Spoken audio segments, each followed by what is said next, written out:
የትግራይ ክልል ጊዜያዊ አስተዳደር የአፋር ክልል መንግስት ትላንት ምሽት ያወጣው መግለጫ መሰረተ ቢስ ነው ሲል ውድቅ አደረገ። የ2027 የአሜሪካ ዳይቨርት ቪዛ ወይም ዲቪ ምዝገባ እስካሁን ክፍት አለመደረጉን ስቴት ዲፓርትመንት አሳውቋል። በደቡብ ምዕራብ ኢትዮጵያ ዳውሮ ዞን በጌና ወረዳ የወባ ወረርሽኝ ህዝቡን እያስጨነቀ ይገኛል። የሶማሊያ ፖሊስ በሞቃዲሾ በህገወጥ መልኩ ውርጃ ሲፈጽሙ የነበረን ክሊኒክ ባለቤት መያዙን ገለጸ። አድማጭ ተመልካቾቻችን ቪዲዮአችንን እባካችሁ ላይክ እና ሰብስክራይብ እንዲሁም የደውል ምልክቷን በመጫን የኛ ፋሚሊ በመሆን አጋርነታችሁን እንድታሳዩን እናሳስባችኋለን። ቪዲዮውን ሙሉን ተመልከቱት። ወደ ዜናም እንገባለን። በመጀመሪያም በደቡብ ምዕራብ ኢትዮጵያ ዳውሮ ዞን በጌና ወረዳ የወባ ወረርሽኝ ተከስቶ ብዙ ሰዎች በሞት እያጣን ነው። በአካባቢውም ከ80,000 በላይ ህዝብ የሚያስተናግድ አንድ ጤና ጣቢያ ብቻ ነች ያለችው። ሆስፒታሉም ሆነ ሌላ ተጨማሪ ጤና ጣቢያ የለም። ህብረተሰቡም በከፍተኛ ሁኔታ ከወባ ወረርሽኝ ጋር እየታገለ ሲሆን ጤና ጣቢያው ሞልቶ ሰዎች ሜዳ ላይ ህክምና እየተደረገላቸው መሆኑን አዩ ዘሐበሻ ገለጸ። አድማጭ ተመልካቾቻችን በጣም ያሳዝናል። ለአንድ 80,000 ህዝብ እንዴት አንድ ጤና ጣቢያ ለዛም ያክል ትልቅ ህዝብ? ለዚህ መንግስት ይህንን ጉዳይ ቢያይበት እንላለን። ወደ ሌላ ዜና እናልፋለን። በ2027 የአሜሪካ ዳይቨርት ቪዛ ወይም ዲቪ ምዝገባ እስካሁን ክፍት አለመደረጉ ስቴት ዲፓርትመንት አሳውቋል።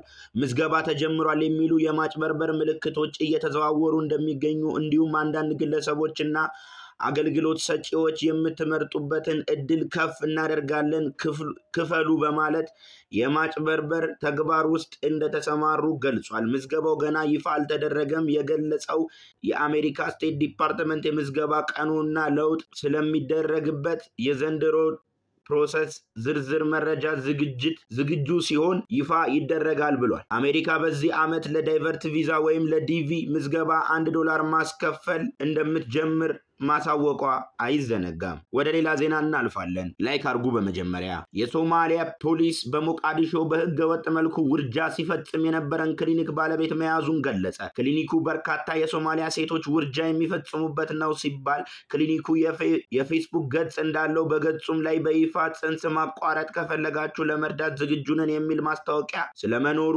ፖሊስ ገልጿል። ተጠርጣሪው ምርመራ ከተደረገበት በኋላ ወደ ፍርድ ቤት እንደሚቀርብም ተነግሯል። የሶማሊያ ፖሊስ ህገወጥ የህክምና አገልግሎት የሚሰጡ ተቋማት ሲኖሩ ማህበረሰቡ ከመጥቀም ይልቅ ጥቆማ በመስጠት የሰዎችን ህይወት እንዲታደግ ጠይቀዋል። እናመሰግናለን። ላይክ፣ ሰብስክራይብ እንዲሁም የደወል ምልክቷን ይጫኑ።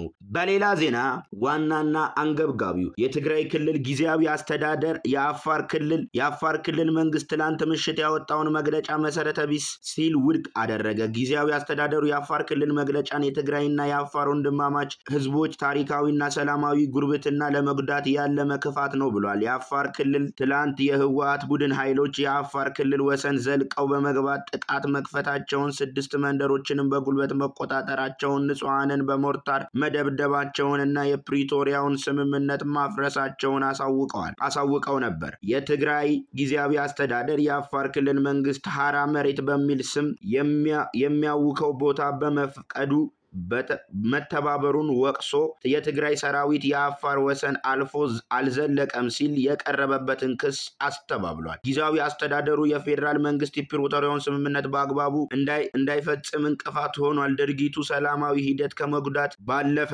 የህዝቡን ስቃይና መከራ እንዲቀጥል የሚያደርግ ሰላማዊ ትግል የሚረብሽ መሆኑን ግልጽ ነው ብሏል። ኃይልና ሂደት በመክፈል የሚለወጥ ሁኔታ የለም ያለው አስተዳደሩ ውይይት ብቸኛ የችግራችን መፍትሄ ነው ሲሉ ገልጸዋል። የፕሪቶሪያው ስምምነት በተሟላ መልኩ መተግበር የዘላቂ ደህንነት ሰላም ዋስትና መሆኑን በጽኑ እናምናለን። ጊዜያዊ አስተዳደሩ ከፌደራሉ መንግስት ያለውን ግንኙነት እንዲጎለብት ስምምነቱ ሳይውል ሳያድር ይተግበር ብሏል። የትግራይ ህዝብ በዚህና በዚያ ከሚሰራጨው ወሬ ከጦርነት ከትግራይ ጥፋት እናተርፋለን በሚል እንቅፋት ያጡት ነውረኞች በሚፈጥሩት ያለመረጋጋት ሳይረ በማስረበሽ የቀን ተቀን ውሎውን ማዕከል በማድረግ ተረጋግቶ እንዲረባረብና ጥሪ እናቀርባለን። የዓለም አቀፍ ማህበረሰብ ከጎናችን ይሰለፍ ብሏል። ምንም እንኳን የትግራይ ጊዜያዊ አስተዳደር ወደ አፋር አልፎ አልዘለኩም ቢልም ህወሓት በከፈተው ጥቃት በሺዎች የሚቆጠሩ የአፋር ክልል ነዋሪዎች ተፈናቅለዋል ተብሏል። የፌዴራል መንግስት እስካሁን ለሚነሱ ጉዳዮች ምንም የሰጠ አስተያየት የለም። የጠቅላይ ሚኒስትሩም የምስራቅ አፍሪካ ጉዳዮች አማካሪ ሚኒስትር አቶ ጌታቸው ረዳ ትላንት በሰጡት ቃል ኋላ ቀሩ ቡድን ሲሉ የሚጠሩት የህወሓት አመራር ቡድን የፌዴራል መንግስት ላይ ትንኮሳ እንደጀመረ ገልጸዋል። ቡድኑም የፕሪቶሪያውን ስምምነት ለመቅደድ ሁሉም አይነት ትንኮሳ ቢፈጽምም የፌዴራል መንግስት ያጸፋ ምላሽ ከመስጠት እንደተቆጠበ ገልጸዋል። ይህም ኋላ ቀር የህወሓት አመራር ቡድን የፌዴራል መንግስትን ወደ ግጭት ለማስገባት በአፋር በኩል ትንኮሳዎችን እንደፈጸመ ይህንንም የአዛዡን ጌታውን የሻዕቢያ አጀንዳ ለማስፈጸም የተደረገ እንደሆነ ተናግረዋል። በአፋር ክልል በኩል በፌዴራል መንግስት ላይ የተደረገ ትንኮሳ ጀነራል ፍስሐ ማንጁሳና ጀነራል ዮሐንስ ሙዲድ እንደመሩት በስም ጠርተው በመግለጽ ከድርጊታቸው እንዲቆጠቡ አስጠንቅቀዋል። እስካሁን አብራችሁን ስለተከታተላችሁ እናመሰግናለን። ቪዲዮአችንን ላይክ እንዲሁም ሰብስክራይብ የደውል ምልክቷን በመንጫን ቪዲዮ ስንለቅ እንዲደርሳችሁ ይሆናል። አጋሮቻችን ስለሆናችሁ እናመሰግናለን። እስከ ነገ መልካም ነገ